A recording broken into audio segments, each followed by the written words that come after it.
सर्वेभ्यो नमो नमः। समेषां समापर्पितानाम् आचार्यचराणां बन्धुबान्धवानां काव्यामृतमित्यस्मिन् आमुखपटले हार्दं स्वागतम् अभिनन्दनम् अभिवादनं च वर्तते। अद्य वयं महाकविभर्तृहरिप्रणीतस्य नीतिशतकमित्यस्य ग्रन्थविशिष्टस्य विषये चर्चयामः अथवा तां चर्चां संवर्धयामः। आज हम लोग महाकवि भर्तृहरि प्रणीत नीति शतकम के बारे में चर्चा करेंगे।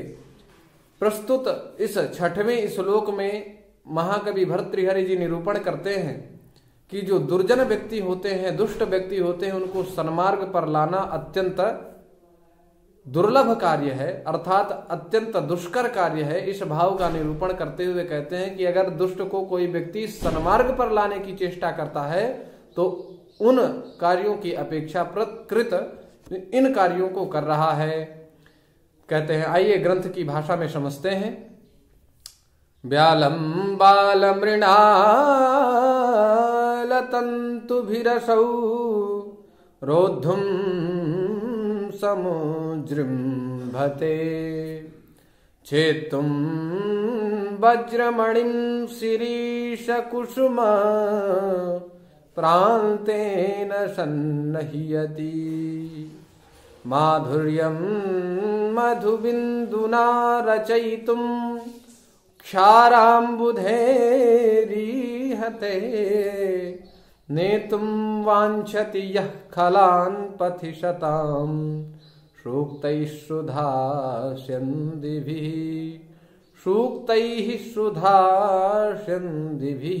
अर्थात ब्यालम अर्थात दुष्ट हाथी को, जो दुष्ट हाथी होता है उसको ब्याल कहते हैं। तो ब्यालम बाल अर्थात कोमल, मृणाल अर्थात कमल, तंतु माने रेशा, अर्थात मदमस्त जो हाथी होता है, दुष्ट हाथी होता है, उसको कोमल मृणाल दंड के द्वारा असौ रोद्धुम समुजृम्भते। असौ अर्थात वह व्यक्ति, रोद्धुम अर्थात रोकना चाहता है, समुजृम्भते अर्थात प्रयत्न करता है। अर्थात जो व्यक्ति दुष्ट को सन्मार्ग पर लाने के लिए अपना उपदेश देता है या फिर परामर्श करता है उससे, तो कहते हैं वो मदमस्त माने पागल हाथी को, दुष्ट हाथी को बाल मृणाल अर्थात कोमल कमल की जो मृणाल दंड है, उस मृणाल दंड के द्वारा उसको बांधने की कोशिश कर रहा हो। इस प्रकार से जो है निरूपण करते हुए कहते हैं, द्वितीय पंक्ति में कहते हैं, छेत्तुम वज्रमणिं शिरीष कुसुम प्रान्तेन सन्नह्यति। अर्थात छेत्तुम माने छिद्र करना, छिद्र द्वैधी करने, अर्थात उसको उसमें वज्रमणि जो वज्र के सदृश जो मणि होती है, उस मणि को छेत्तुम माने छेदना चाहता है। छेदने के लिए शिरीष कुसुम, शिरीष अर्थात शिरीष कुसुम अर्थात शिरीष का जो पुष्प होता है, उस पुष्प के शिरीष अर्थात शिरीष नाम का कोई, कुसुम अर्थात पुष्प, शिरीष के पुष्प से प्रांतेन माने प्रांत माने अंत भाग या फिर अग्रभाग से उसमें छिद्र करना चाहता है। अर्थात छेत्तुम जो वज्र के सदृश जो मणि है उसको कोमल शिरीष पुष्प के अग्रभाग से उसमें छिद्र करना चाहता है, जो व्यक्ति दुष्ट को सन्मार्ग पर लाना चाहता है। और क्षाराम्बुधे मधुबिंदुना माधुर्यम रचयितुम ईहते। अर्थात क्षाराम्बुधि अर्थात जो समुद्र है, उस समुद्र को मधुबिंदुना अर्थात मधु अर्थात शहद या फिर बिंदुना मधु अर्थात कोई मिष्ट पदार्थ या फिर मधु के द्वारा, बिंदुना अर्थात बिंदु के द्वारा, मधु के बिंदु के द्वारा।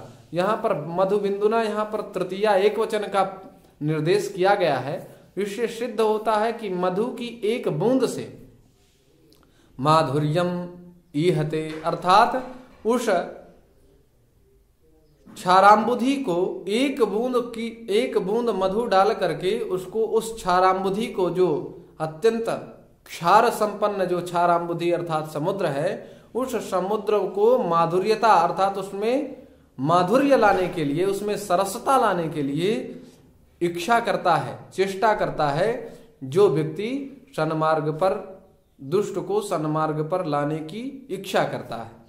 और कहते हैं नेतुम वांछति यह खलान, नेतुम अर्थात लाना चाहता है, लाने के लिए, नेतुम अर्थात लाने के लिए, वांछति माने चाहता है, लाना चाहता है, यह माने जो, खलान माने दुष्टों को, पथि माने पथ पर, शताम पथि अर्थात सज्जनों के मार्ग में अर्थात सन्मार्ग में, सूक्तैहि अर्थात सुंदर उपदेशों के द्वारा, सुधास्यन्दिभिः जो अमृत प्रवर्षण करने वाले जो सुंदर उपदेश हैं, उन सुंदर उपदेशों से सन्मार्ग पर लाना चाहता है जो व्यक्ति, वह बाल मृणाल तंतुओं के माध्यम से दुष्ट मदमस्त हाथी को बांधना चाहता है, और कोमल शिरीष कुसुम के माध्यम से वज्रमणि में छिद्र करना चाहता है, और क्षाराम्बुधि में एक बूंद मधु के माध्यम से उसमें माधुर्यता उत्पन्न करना चाहता है। इस भाव का निरूपण इस ग्रंथ में 6वें श्लोक में किया गया है। आइए हम लोग पदों का विश्लेषण करते हैं। कहते हैं व्यालम, व्यालम व्युपसर्ग पूर्वक अड उद्यमने धातु से यहाँ पर घई प्रत्यय होता है और डकार को लकार हो जाता है, जिससे व्यालम यह पद निष्पन्न होता है। बाल अर्थात सुकुमार, कोमल। मृणाल मृण हिंसायाम, मृण हिंसायाम धातु से कालन प्रत्यय होता है, जिससे मृणाल यह पद निष्पन्न होता है। और तंतु भी तनु विस्तारे धातु से यहाँ पर तन प्रत्यय होता है, और तृतीया बहुवचन पद निर्देश किया गया है यहाँ पर, इसलिए तंतु भी। रोद्धुम रुधिर आवरणे धातु से तुमुन प्रत्यय होता है, रुधिर आवरणे धातु से, जिससे रोद्धुम यह पद निष्पन्न होता है।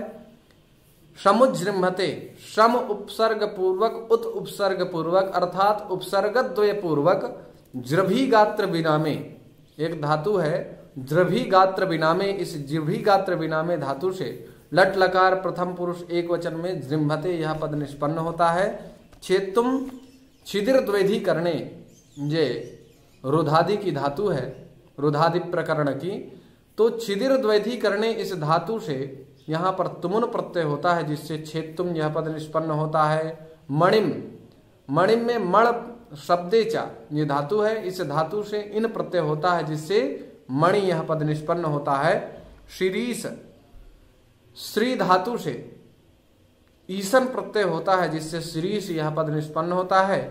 कुसुम कुश श्लेषणे, क्लुश जो कुश से श्लेषणे ये धातु है, या फिर भाषार्थे, भाषार्थे, ये दो प्रकार से कांति अर्थ में और बोलने के अर्थ में ये धातु है। और कुश धातु से उम प्रत्यय होता है औणादिक निपातनात्, तो यहाँ पर कुसुम यह पद निष्पन्न होता है। प्रांतेन प्रकृष्टो अंतः प्रांतः तेन प्रांतेन, प्रकृष्टो अंतः प्रांतः तेन प्रांतेन। और सन्नह्यति सम उपसर्ग पूर्वक णः बंधने धातु से यहाँ पर लट लकार प्रथम पुरुष एक वचन में जो है सन्नह्यति यह पद निष्पन्न होता है। मधुर माधुर्यम मधुरस्य भावः, माधुर्यम यहाँ पर शें प्रत्यय हुआ है। मधु मन ज्ञाने या मन स्तंभने धातु से उ प्रत्यय होता है और नकार को धकार हो जाता है, जिससे मधु यह पद निष्पन्न होता है। विंदुना, विंदुना विधि अवयवे धातु से उ प्रत्यय होता है और तृतीया एक वचन में बिंदुना यह पद निष्पन्न होता है। रचयितुम रच प्रतीयतने धातु से णिच प्रत्यय होने के बाद तुमुन हो जाता है, रचयितुम। क्षाराम्बुधे अम्बूनि धीयन्ते इति अम्बुधि, अक्षारस्य अम्बुधि क्षाराम्बुधि तस्य क्षाराम्बुधे, यहाँ पर षष्ठी एक वचन का निरूपण किया गया है। ईहते ईह चेष्टायाम धातु से ईहते पद निष्पन्न होता है लट लकार प्रथम पुरुष एक वचन में। नेतुम णीय प्रापणे धातु से नेतुम णीय प्रापणे धातु से तुमुन प्रत्यय होता है तो नेतुम यह पद निष्पन्न होता है।